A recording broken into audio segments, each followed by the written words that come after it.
عزیز دوستوں، پیارے بچوں، السلام علیکم۔ امید کے خیریت سے ہوں گے۔ ایک دلچسپ عنوان بغور سماعت کیجیے۔ عید قربان کے احکام و مسائل پر ایک دلچسپ مکالمہ۔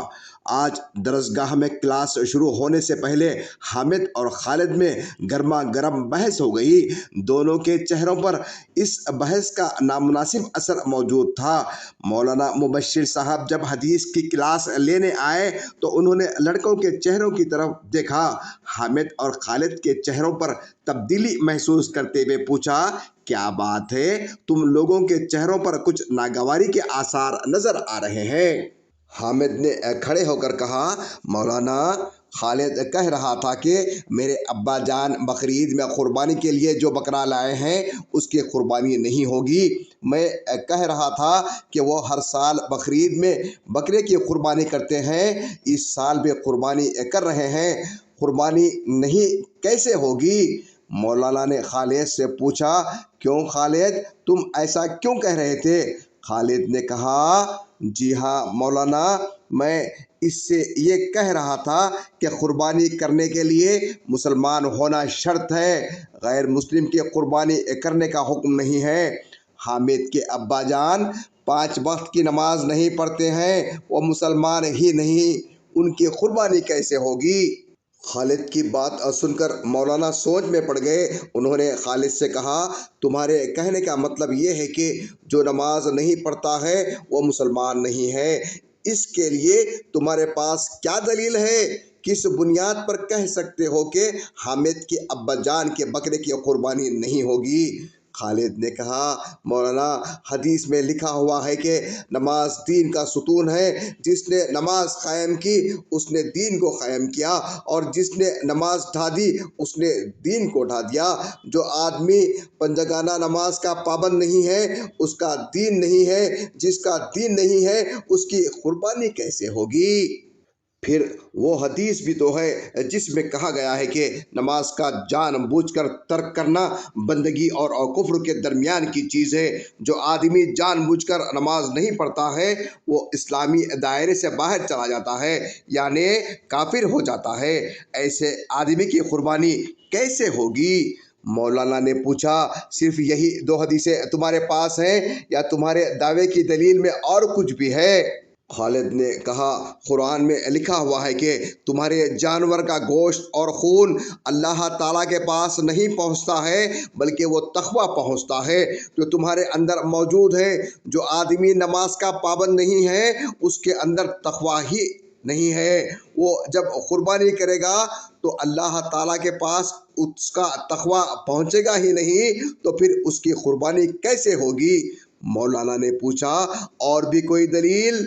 خالد نے کہا، قربانی کرتے ہوئے جو دعا پڑھی جاتی ہے وہ ابراہیم علیہ السلام کی دعا ہے، جو انہوں نے اپنے باپ اور اپنے قوم کے دین کو چھوڑ کر خالص اللہ کی بندگی کرنے کا عہد کرتے ہوئے پڑھی تھی، جس کا مطلب یہ ہے، بے شک میں اپنا رخ اس اللہ کی طرف کرتا ہوں جو آسمانوں اور زمین کا پیدا کرنے والا ہے۔ میں سچا اور پکا مسلم ہوں اور میں شرک کرنے والا نہیں ہوں۔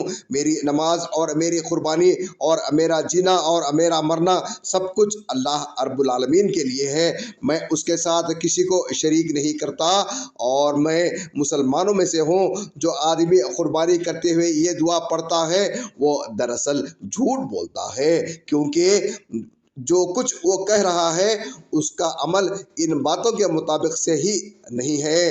حدیث میں یہ بھی کہا گیا ہے کہ مسلمان کبھی جھوٹا نہیں ہو سکتا۔ مولانا نے خالد سے کہا، کہو میاں حامد، خالد نے اپنے دعوے کی دلیل میں اتنی ساری باتیں کہی ہیں، تم جو بات کہہ رہے ہو کیا تمہارے پاس بھی تمہارے دعوے کی کوئی دلیل ہے؟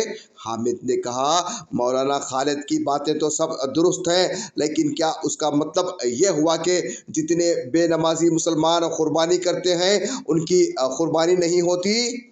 اگر ایسی بات ہے تو جمعہ کے خطبے میں اور دوسری دینی تقریروں میں مولانا لوگ مسلم ملت کے لوگوں کو یہ باتیں کیوں نہیں بتاتے اور سمجھاتے؟ کیوں ممبر و محراب سے حق بات نہیں بیان کرتے؟ کیوں امت مسلمہ کو بیوقوف بناتے ہیں؟ مولانا نے کہا، دیکھو اصل معاملہ یہ ہے کہ اس وقت مسلمانوں میں اجتماعیت نہیں ہے، مسلمانوں کے اعمال کا احتساب کرنے والا کوئی ہے ہی نہیں۔ غیر مسلم حکومت کے ماتحت مسلمان زندگی بسر کر رہا ہو تو کوئی دینی فریاد، دینی ادارہ اس کی پکڑ نہیں کر سکتا ہے۔ فوراً حکومت اور قانون اس کی حمایت کے لیے سامنے آ جائیں گے کہ کسی کے ساتھ مذہب پر عمل کرنے کے لیے زبردستی نہیں کی جا سکتی ہے۔ بے دینی، خدا فراموشی اور آخرت بیزاری، مسلمان اس سہولیت کا فائدہ اٹھا کر فاسق اور فاجر جیسی زندگی گزار رہے ہیں۔ ماحول ایسا بن گیا ہے کہ جو شخص خود کو مسلمان کہتا ہے اس کو مسلمان سمجھا جاتا ہے۔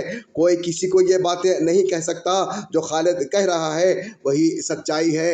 اللہ اور نبی پاک صلی اللہ علیہ وسلم کے نزدیک ایسے لوگ مسلمان نہیں ہیں، اور ایسے لوگوں کی قربانی کیا کوئی عبادت قبول نہیں ہوتی۔ ان کی عید، بقرعید اور جمعہ کی نمازیں، ان کی قربانیاں، ان کے حج، ان کے صدقے اور خیرات کچھ بھی اللہ کے یہاں قبول نہیں ہوتے۔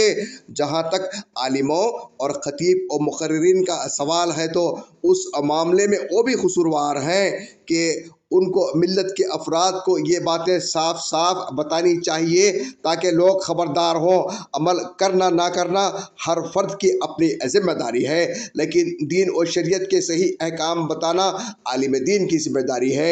جو لوگ علم رکھنے کے باوجود عوام کو دین و شریعت کے صحیح علم نہیں دیتے وہ گناہ گار ہیں، اور آخرت میں ان کو اس کی سخت سزا ملے گی۔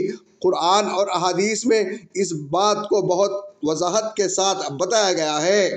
اللہ تعالیٰ سے دعا ہے کہ اللہ تعالیٰ تمام مسلمانوں کو کامل مسلمان بنائے، اور علماء کو اس بات کی توفیق دے کہ وہ صحیح دین عوام الناس کو پیش کر سکیں، اور جھوٹے بھیڑیے نما مذہبی رہنماؤں سے اس مظلوم اور پریشان حال امت کی حفاظت فرمائے۔ آمین۔